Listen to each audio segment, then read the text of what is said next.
반갑습니다. 11월 21일 목요일 큐티 스케치 시간입니다. 오늘 본문은 요한계시록 12장 1절로 17절까지의 말씀입니다. 오늘 본문은 이렇게 시작합니다. 하늘에 큰 이적이 보이니 해를 옷 입은 한 여자가 있는데 그 발 아래에는 달이 있고 그 머리에는 12별의 관을 썼더라. 이 오늘 본문에 나오는 해, 해를 옷 입은 한 여인은 바로 교회를 상징합니다. 특별히 영광스럽고 아름다운 구약 시대의 교회. 구약도 하나님의 모임, 그것을 우리가 교회라고 부를 수 있는 것입니다.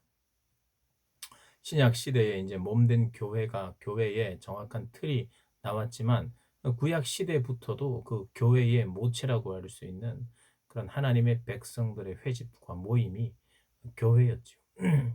그래서 이 오늘 보니까 12별의 관, 12지파를 상징하는 거죠.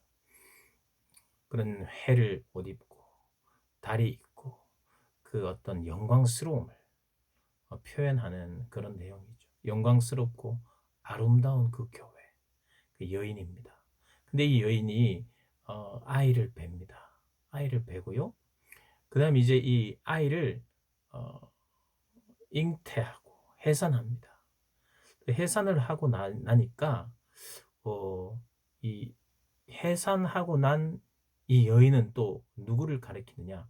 똑같은 여인입니다. 교회입니다. 교회. 이 여인은 교회인데 특별히 한 아들을 잉태한 후 또 낳은 후에는 신약의 교회를 상징하겠죠. 그래서 아이를 낳고 나면 이 여인이 박해를 당합니다. 누구에 의해서? 사단에 의해서. 왜냐하면 사단의 공격 목표가 무엇이었냐? 처음에는 이게 오늘 본문에도 나옵니다마는 그 꼬리가 4절에 하늘의 별 3분의 1을 끌어다가 땅에 던지더라.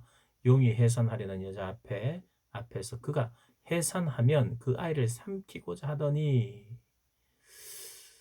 5절 여자가 아들을 낳으니 이는 장차 철장으로 만국을 다스릴 남자라.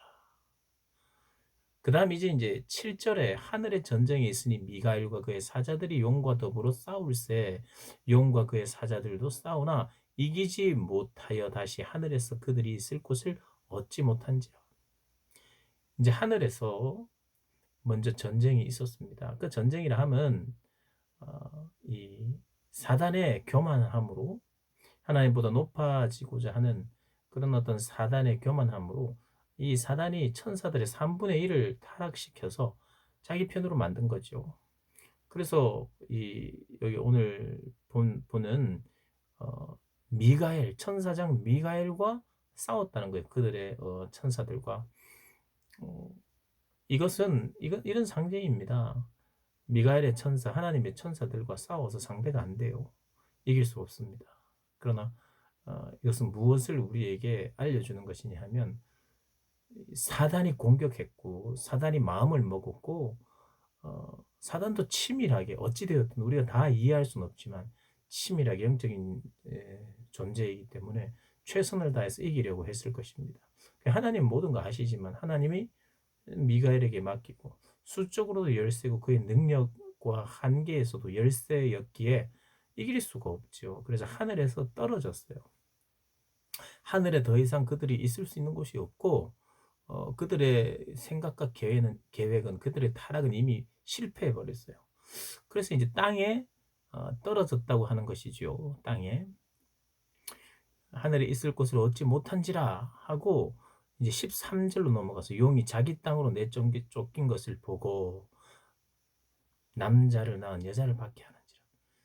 왜 남자를 낳은 여자를 박해합니까? 하늘에 자기가 설 곳이 없기 때문에 하나님의 백성인 하나님의 교회를 박해하는 거예요. 그러니까 사단이 할 수 있는 것이 하늘에 설 곳이 없습니다. 그래서 사단은 하늘에서 어떤 우리가 정확하게 모든 것을 알 수는 없으나 그 지위나 그의 능력이나 그 모든 면에서 하늘에 설 자리가 없어요. 땅에 내쫓겼어요. 그리고 땅에서는 자기가 왕노릇 한다고 우리가 말할 수 있지만 이것도 당분간이에요. 당분간. 왜냐하면 어 이게 인제 이 아들이 어 어린 양의 피, 그리고 그들의 그 생명, 아들의 그 생명, 메시아의 생명, 죽음과 부활을 통해서 이미 또 승리를 했어요. 하늘의 전쟁에서의 결정적인 승리는 예수와 관계가 되어 있어요. 그렇게 예수님이 하늘에서 이겼어요. 그래서 땅에서도 이기는 겁니다. 그런데 이 땅에 이 땅에서 잠시 잠깐 동안 교회를 박해할 수 있는 기간을 하나님이 허락하신 거예요. 이제 마지막 무저갱에서 완전히 갇혀서 또 하나님에 의해서 완전히 이 멸해질 때를 지금 기다리고 있는 것인데 이미 끝난 거예요, 하늘에서. 그 하늘에서 끝난 그 게임의 가장 중요한 핵심은 그리스도의 십자가였습니다. 죽음과 부활과 승천이었죠. 그래서 이제 그것을 믿고 있는 자들이 그리스도인이고 그것이 교회입니다. 그 교회를 마지막 박해하는 거예요. 그런데 어떻습니까? 하나님의 교회는 역시 또 하나님이 보호하고 계셔요. 그 교회는 어떤 방식으로 이기느냐? 이 사단의 박해를, 사단의 시험을 교회는 어린 양의 피로 이긴다는 거예요. 그리고 그 교회가 증언하는 말씀으로 이긴다. 말씀을 의지하고 어린 양의 피로 이긴다는 거예요. 그런데 이긴다는 것이 요한계시록에 뭐였습니까? 손쉽게 이기고 끝나고 나는 이제 무패야. 나는 이제 지는 사람이 없어가 아니라 끝까지 견디고 끝까지 지키는 것이 이기는 것이라고 했죠. 죽기까지 지키는. 그래서 순교자가 이긴 자라 그랬잖아요. 끝까지 지키는 거. 그래서 어떤 면에서는 죽는 것이 이기는 것이다. 죽기까지 자기를 부인하면서 그리스도의 길을 따르는 것. 어, 오늘 그래서 이 본문을 보면서 이렇게 좀 요약할 수 있겠어요. 여인은 교회요. 그리고 그 교회는 사단에 의해서 핍박을 받지만 하나님은 이미 사단의 권세를 멸하셨고 앞으로 완전히 멸하실 것이며 그 기간 동안 교회가 박해가 있지만 하나님의 보호는 여전하고 우리의 기대처럼 보호하는 것은 또 아니기도 하지만 왜요? 순교자들이 일어나고 육체의 그런 어떤 아픔들은 우리가 경험하는 거예요. 이 땅을 살면서 그리스도를 믿는다는 이유로 그분의 말씀대로 산다는 이유로 핍박이 있어요. 때로는 경제적인 손해, 때로는 육체적인 압박, 때로는 정신적인 압박.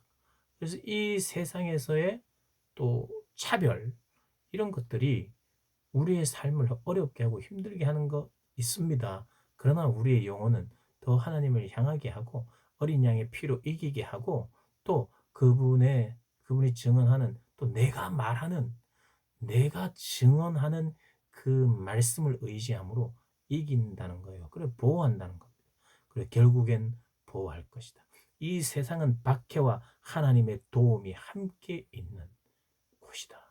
교회는 박해를 받는 곳이 교회입니다. 그리고 교회는 하나님의 보호가 있는 곳이 교회입니다. 꼭 기억하시고 성도 역시 마찬가지죠. 성도의 삶에 하나님의 뜻을 이루고자 하는 그들의 삶에 세상의 박해, 사단의 마지막 발악은 우리에게도 전달된다는 거 꼭 기억하시면서 요한계시록 계속해서 묵상하면서 그 깊은 진리의 말씀들을 깨달아 가시기를 주님의 이름으로 축복합니다.